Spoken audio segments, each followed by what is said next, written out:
dijadikan berkaca buat orang lain kepada kita.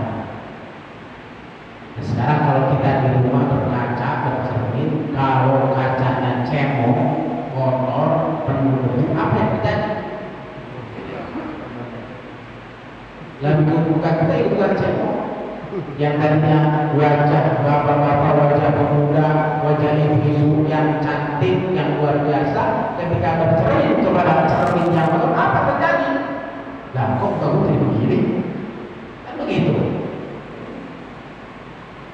Nah, maka dari itu orang yang telah beriman kepada Allah Subhanahu wa Ta'ala, usahakan kita menjadi orang-orang yang senantiasa bersih, karena kita akan dijadikan cermin, akan dijadikan contoh, akan dilihat oleh mukmin yang lain.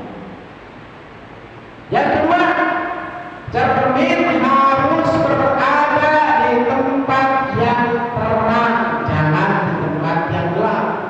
Dan bagaimana kita mau berkaca, mau bercermin kalau cermin itu ada di tempat yang gelap, ditaruh di kamar, lampunya dimatiin, bagaimana berkaca? Apa yang terjadi? Ada mobil di situ, bayangan doang, kan begitu. Apa artinya?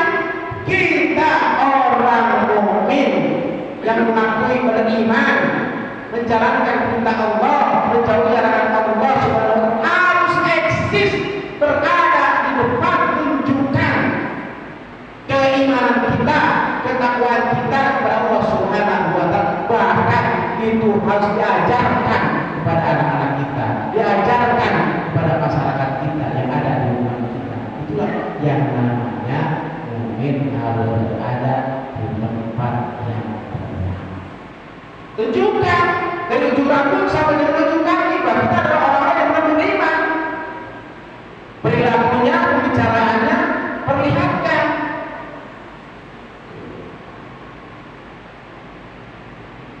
Al-mu'minu mira'atul mu'min. Seorang mukmin itu adalah contoh bagi mukmin yang lainnya. Wal mu'minu akhul mu'min. Dan seorang mukmin itu atau orang-orang mukmin itu adalah saudara mukmin yang lainnya. Yang kufur alaihi di'atahu wa ya'tuhu warra'i. Dan kita harus bisa memelihara kekurangannya dan juga bisa memelihara ketika berada di belakangnya. Jangan ini ketika kita di depan kita, oh kayaknya baik-baik banget, ya kan? Ketika di belakang ngomongin, karena saya mau begini, saya mau begitu, dan sebagainya. Nah ini udah tidak sesuai lagi dengan apa yang diberitakan Allah Subhanahu wa Ta'ala dari Rasulullah Sallallahu Alaihi Wasallam. Nah, yuk kita sama-sama, kita orang yang sudah mengaku beriman kepada Allah Subhanahu wa Ta'ala, eksiskan diri kita. Jangan berada di tempat yang gelap, apalagi di zaman sekarang ini. Islam gayanya walaupun mayoritas tapi kok kayak minoritas. Kenapa? Kita nggak mau eksis, kita nggak mau di depan. Padahal ini semua adalah tugas bagi orang-orang yang beriman dan bertakwa kepada Allah Subhanahu wa Ta'ala.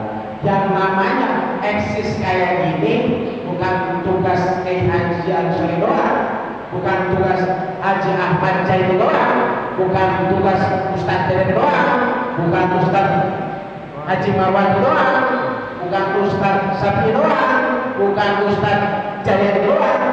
Yang namanya menyampaikan kayak gini untuk eksis bagi orang-orang yang beriman bertakwa kepada Allah Subhanahu wa Ta'ala, tugas kita semua, tugas bapak-bapak, tugas ibu-ibu, supaya apa? Islam di negeri ini bisa diketahui eksistensinya, keberadaannya, baik sekarang maupun yang akan datang. Siapa yang bertanggung jawab? Kita semua dan anak-anak kita di masa yang akan datang. Tiga, cermin nggak boleh bermuka-muka. Kan suka kita ada kalau ngaca ada kaca cembung, ya Pak ya Pak, Ibu, ada kaca cembung.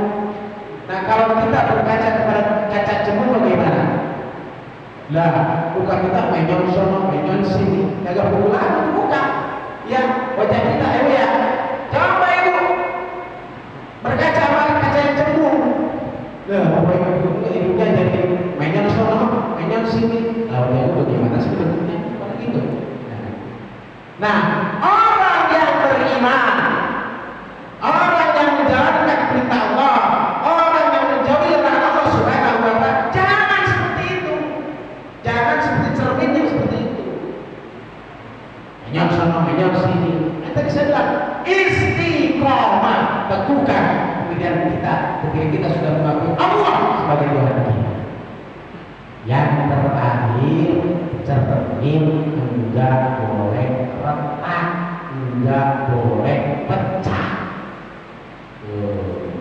Kalau kita bercermin kepada kaca yang retak, yang tadinya wujud kita satu, kita bercermin ke situ ke kaca yang retak, wujudnya jadi berapa? Banyak bisa, ya kan? Banyak bisa. Nah, jadi orang yang beriman dan bertakwa kepada Allah Subhanahu